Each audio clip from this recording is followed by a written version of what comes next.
Stage is set for another Women's World Cup. Those events, which in recent years have been an exercise in 7 to 9 teams competing to find who loses to Australia in the final. Will that script finally change this time around at the ICC Women's T20 World Cup 2024?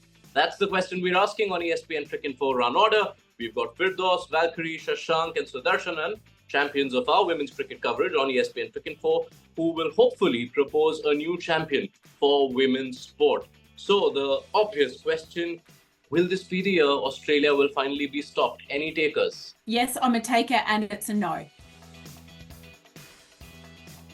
No, that said, they are looking more vulnerable than they have in a while. They've been bowled out twice by India and New Zealand. And that's the first time that's happened since the start of the 2020 World Cup. Also, remember, they did lose the T20 series to England 2-1, and they've dropped games against West Indies and South Africa also. But most recently on form, against New Zealand, they've suffered a couple of batting collapses and they've been a little bit ragged in the field at times. Having said all of that, I'm still backing them to be strong enough. They've got enviable depth, particularly in the batting department. And I think these hiccups have probably come at the right time for them. They're tough enough to fix those quickly, and they won't be wanting to let that dominance slip anytime soon. This World Cup may well be much closer than they'd have expected, though. Firdaus, I'm sure you were not going with the same answer. No, absolutely not. So let me tell you what's happened in the last 18 months. The South African women's team reached the final of a T20 World Cup. They became the first senior side to do that.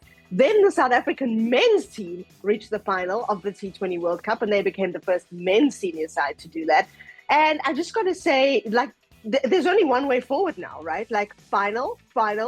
What's going to happen next? I'm going to throw another name into the hat here, and I'm not just talking from a South Africa perspective. So I want people to know I'm a neutral. I love cricket, and I love good cricket, and I love different teams winning.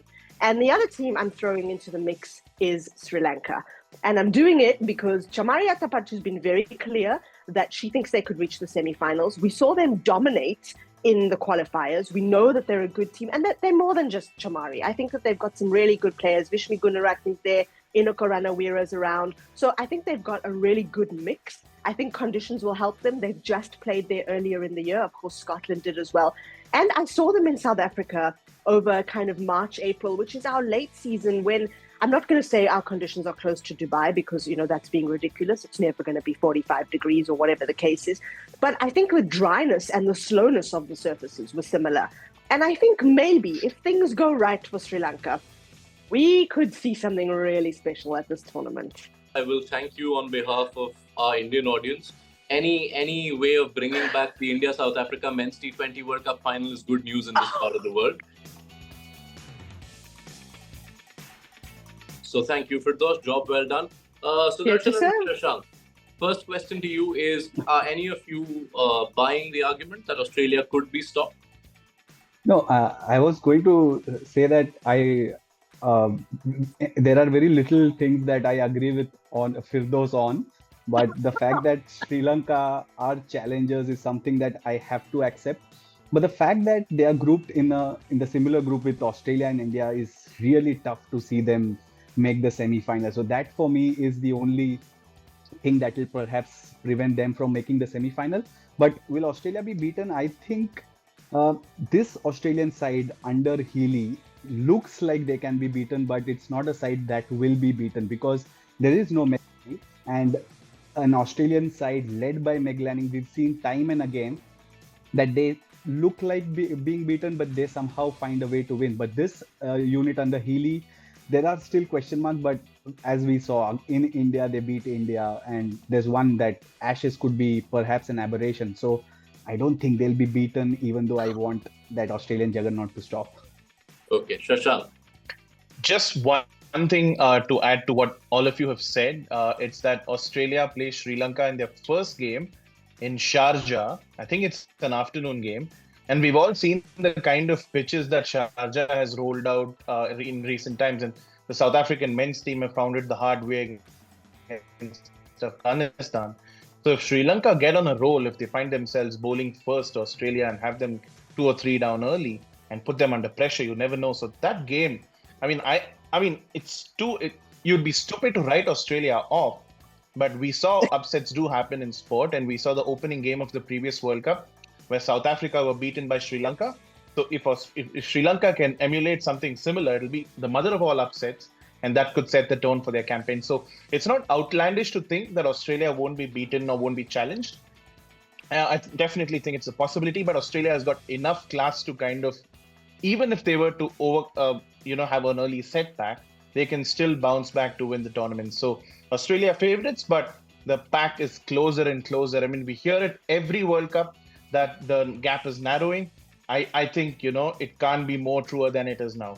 Well, if you were to nominate the teams likeliest to end Australia's run, which team or teams would they be?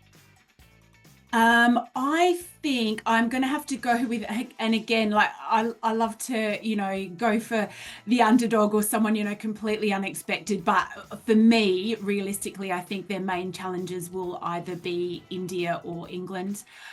England have improved a lot since the 2023 World Cup. And that was, only last year, and they were in transition between coaches at that stage. So they've implemented a lot of new things. They're playing a different style. And I think they sort of may well have started to peak at the right time during the English summer. They weren't overly convincing against Pakistan, but then they blew New Zealand out of the water towards the end of their summer. They then all broke up to go and play in the 100 and have summer breaks. So their challenge will be coming back and picking up where they left off. But they have been in training in Abu Dhabi for some time now, so they're getting used to those conditions, which I think you've just mentioned there. So they're acclimatising and sort of regrouping. So that's my argument for England. And India, look, they haven't played T20 since July. During that time, they suffered an upset from South Africa. They suffered an upset in the Asia Cup final by Sri Lanka. So there was those couple of hiccups. But apart from that, I just get the feeling they're quietly going about their business, preparing for this tournament. And I'm quite interested to see how they'll go, and I think they'll be strong. Shashank, I'll throw it to you first. We've seen the vagaries of IPLs held in UAE around this time of the year. What can we gather from that? How much of a say will that have on this World Cup? Men's Asia Cup was held in the UAE 2 years ago around this time, and it was 40 degrees in the afternoon. So teams will definitely have a lot of getting used to. But I think the one big factor will also be, the lights in Dubai, especially. A lot of teams in the women's circuit don't train enough under lights. And that's a massive factor. I'll give you an example. The Indian team has been in a camp here in Bangalore for close to a month now. And there hasn't been a single day that they were able to train under lights. And it could be a massive factor because Dubai's lights around the Ring of Fire is a little unique. And we've seen a lot of catches being dropped in women's cricket in general. And that's not down to technique or anything. It could just be conditions. Playing in dewy conditions will also be massively important because in the 2021 Men's T20 World Cup, it was almost as if, you won the toss and you won the game because the team winning the toss chose to bowl and chose to chase. So I just hope that, conditions don't become so predictable and one-sided that toss becomes a massive factor. But I think teams will have to brace for that. Firdaus, Dubai and Sharjah, both stadiums which are going to be almost entirely alien to the teams. Dubai has not hosted any women's T20Is outside of one Namibia UAE series, and Sharjah, I believe, last hosted a women's T20I in 2017. Yeah, and actually I've been looking at them closely because I've been covering the South Africa men's series over there, and what we see from Sharjah, apart from the heat, which I think that is just going to be a real factor and a real challenge. I was saying on our podcast Power Play that I saw Lungi Ngidi. He was just dripping. He looked like he'd been in the Arabian Sea all day. It's really, really challenging out there, and rehydrate is going to be in high demand at this tournament. But what we saw from Sharjah, and it is a relayed surface there, is that the spinners did really well, but it was Rashid Khan and Ala Mohammad Ghazanfar who are difficult to pick, and South Africa, they were really, really struggling there. But then we also saw a lot of runs. Rahmanullah Gurbaz really capitalized on that. So it's not like run scoring is impossible. I think that, honestly, catching is probably going to be the difference at this tournament. Shashank mentioned it. Those lights in Dubai are low. we know that there are a couple of challenges. If the ball goes up above it, it just tends to get lost. You don't know what's going on there. We also know that it's been a challenge catching in the women's game. So I actually think the side that will win this World Cup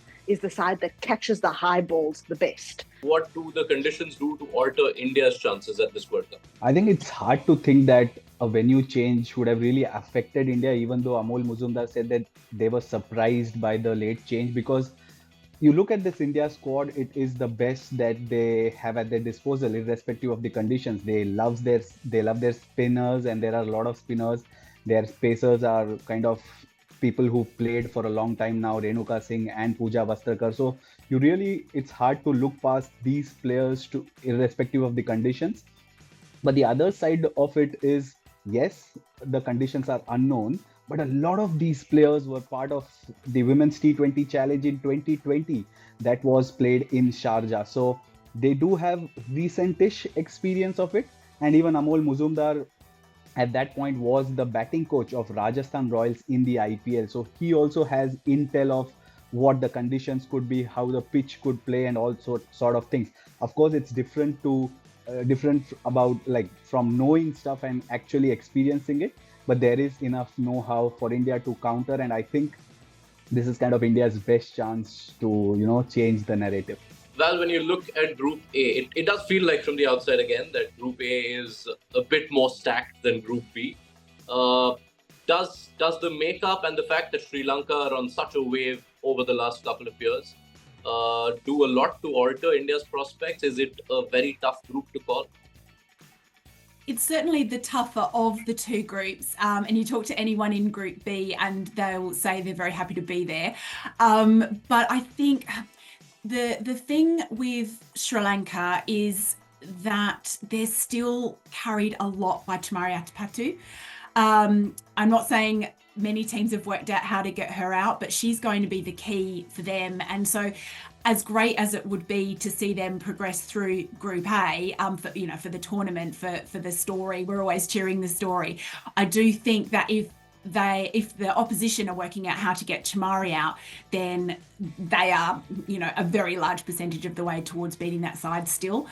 And also, you look at groups, and you always think from any team's perspective, which is that easier game in the group.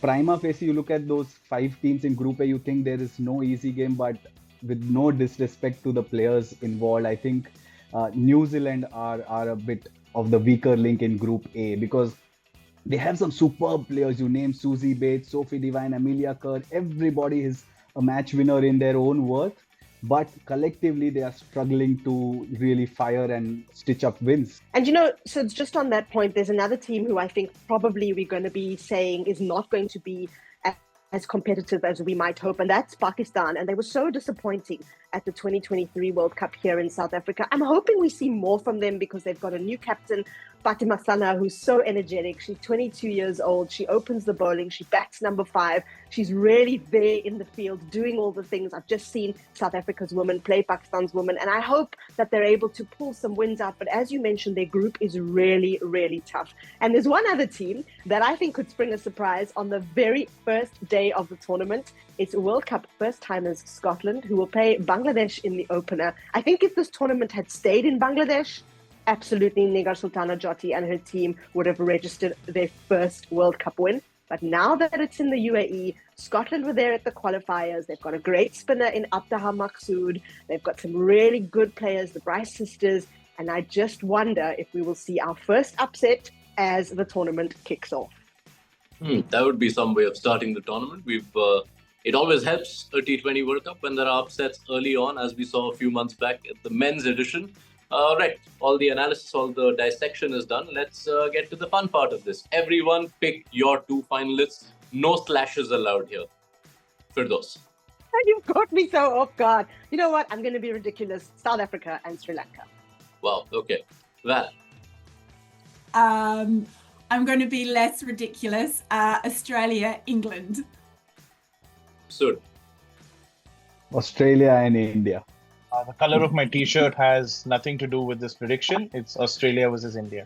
Yeah, it has absolutely no bearing that you decided to start a women's chat wearing yellow, the only winning color that this sport has seen for the last what is it, 6 years?